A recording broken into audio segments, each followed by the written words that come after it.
Prie au moins 5 minutes chaque jour, entre aujourd'hui jusqu'au jour où Dieu va se révéler à toi. Parce qu'il va se révéler à toi. Ne pense pas que moi je suis né en pensant que j'allais faire ce que je fais aujourd'hui. Rien en moi ne me prédisposait pour faire ce que je fais aujourd'hui. Rien. Même, je n'ai même jamais rêvé imaginer une chose pareille. Jamais. Mais me voici en train de faire le travail de Dieu. Je ne savais même pas que j'étais appelé à ça. Je ne savais pas. Et le premier jour, il a dit, moi, pasteur, moi, c'est pas mon appel. Moi, je veux faire les affaires pour soutenir le royaume. Il dit, oui, tu vas me servir. Je dis, oui, dans les affaires. Je vais gagner de l'argent pour financer le royaume. Et je n'ai jamais changé d'avis. Toi, quand tu as gagné de l'argent, on ne sait pas où c'est parti. Que Dieu nous aide. Dis avec moi, Père, accorde-moi la grâce.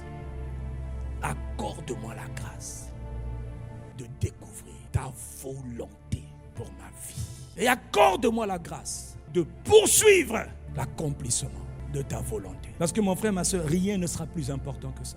Un jour, on paraîtra tous devant Dieu. Tu vas dire quoi? Qu'est-ce que tu as fait? Je faisais biochimie, après, je ne sais pas, je faisais les bilangas, l'agriculture. Après, je ne sais pas, je suis devenu... je ne sais pas, je suis devenu... Frère, tu dois devenir ce pourquoi lui, il t'avait appelé.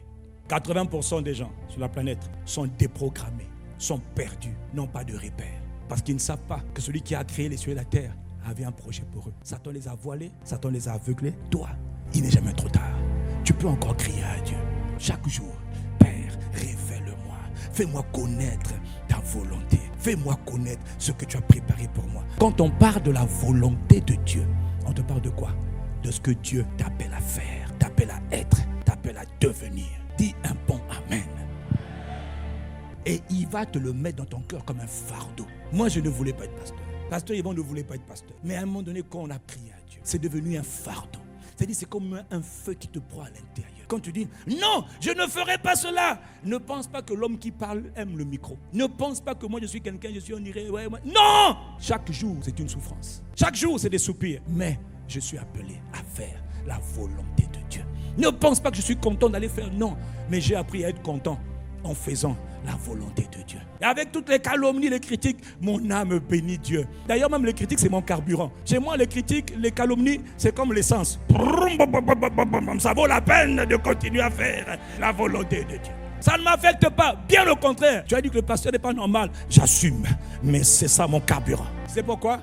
Parce que j'ai compris que quiconque s'engage à faire la volonté de Dieu dans ce monde sera combattu. Quiconque s'engage de tout son cœur à poursuivre la volonté de Dieu sera l'objet d'attaques croisées, de missiles croisés, de missiles balistiques, de kalachnikov, de roquettes, de chars et de tanks, d'obus. Maintenant, c'est des drones. Bousillez-le, empêchez-le de devenir ce que Dieu l'a appelé à devenir. Empêchez cette femme d'accomplir les projets que Dieu a préparés pour eux.